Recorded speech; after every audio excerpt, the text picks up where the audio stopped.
Heavy छ है। यसलाई चाहिँ मह पनि अलिअलि भरिआएको छ। बिस्तारै बिस्तारै फुकेर चाहिँ अब मैले यो एक-एउटा चाका गरी अब निकाल्नु पर्ने भयो। त्यही भएर अब चक्कुको सहायताले चाहिँ अलिअलि एउटा गरी काट्छु म। ओके, नमस्ते सबैजनालाई। आज चाहिँ यो मुडी घाटमा राखेको त्यो चाहिँ आधुनिक घाटमा सार्न गइरहेको छौँ।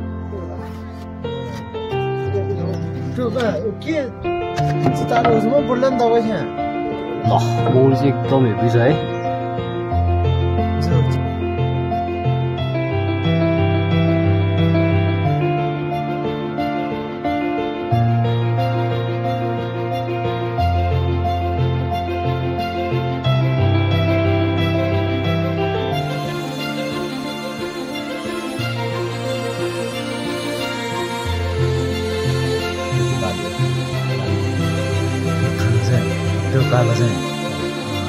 भाले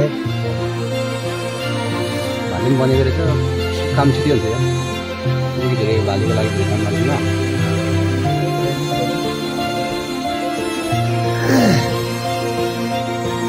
अहिलेको सिजनमा भनेको अरिङ्गाल धेरै आउँदैन। भाले चाहिँ कमी भएर मात्र हो। अब छुट्टी लागिसकेपछि यस्तो भाले ज्यादा पाउँछ कि अब आक्रमण गरिआयो भने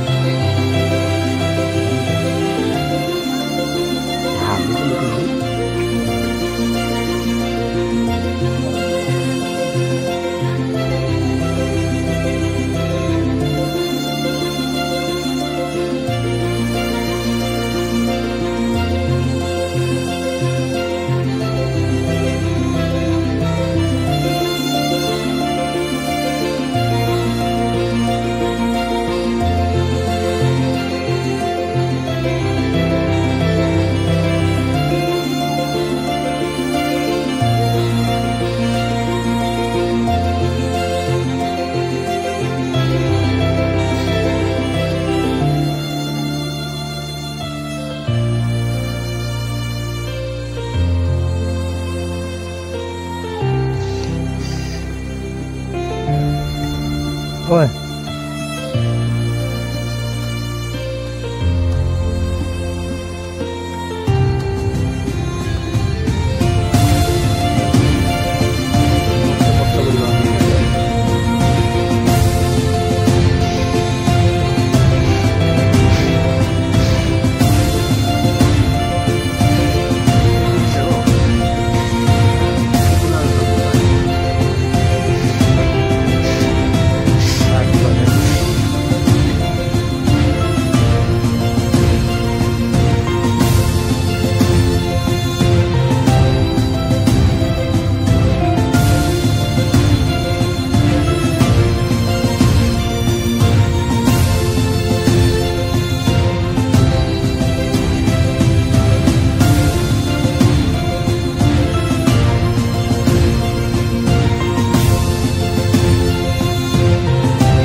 स्पेस पुग्दैन कि जस्तो लाग्छ।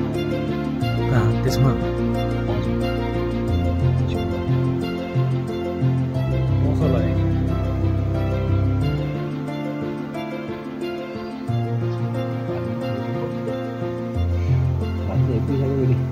भाल त फेरि जुनै घरको पनि आउँछ। यो गाउँभरि छ भने नि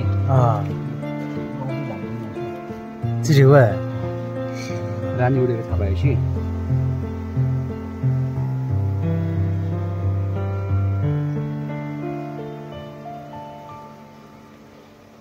भालेको त्यसो भए घर चाहिँ छैन, जहाँ पनि त्यहाँ जान्छ।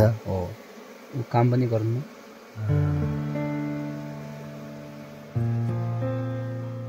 महल लाग्नु भनेको मौरीको मासु हो यसको चाहिँ।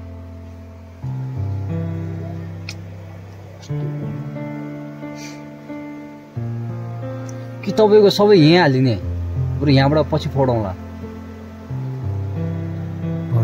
आमालाई सक्नुपर्छ होला। यहाँ पनि राख्नु हुन्छ। मौरी बराबर पुग्दैन भन्ने कुरा हो क्या फेरि एक दुई दिन भएपछि फेरि यहाँको मौरी त्यहाँ हाल्न पाइन्न त्यस्तै सक्यो यहाँको आफ्नो कोलोनी हुन्छ त्यहाँको आफ्नो कोलोनी हुन्छ अहिले मौरी कुनमा बढी कुनमा घटी गएर थाहा पाएन क्या नानी हेर्नै पाएन भित्र अब काट्नु नपाएछ एकचोटि भोटेलाई सोध्नुपर्छ कि त्यसो भए हुन्छ भोटे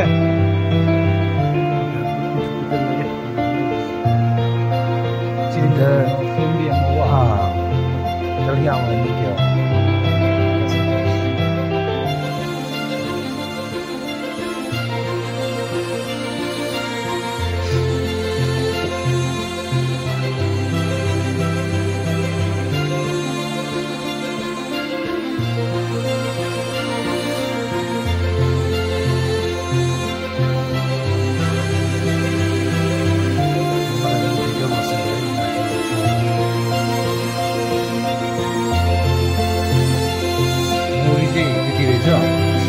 അവിടെ 주다로 신들 저 패밀리장 전문 패밀리장 나와 저 박사를 담바 아니야 पहिलो मुभी पुरानो रे ल बढ़िया 야,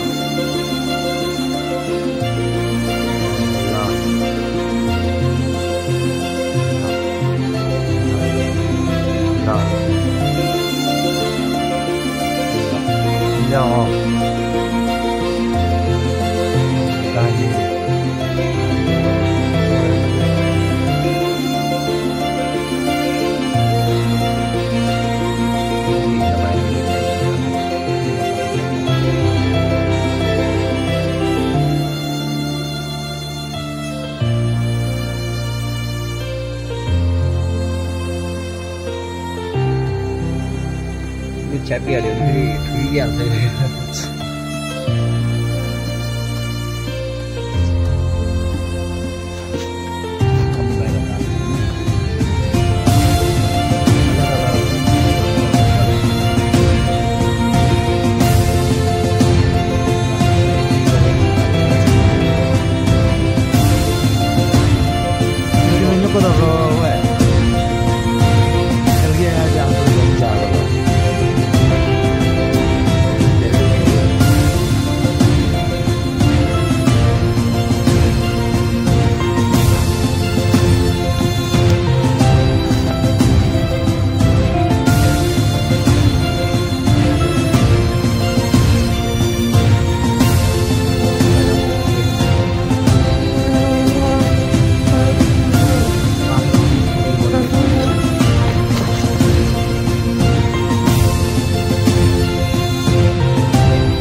यही मौरी पनि यहाँ जान सक्ने सम्भावना बढी हुन्छ क्या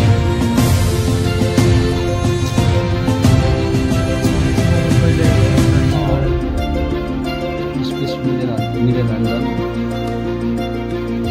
शब्द आउन सक्ने सम्भावना पनि छ यो स्पेस मिलेन भने क्या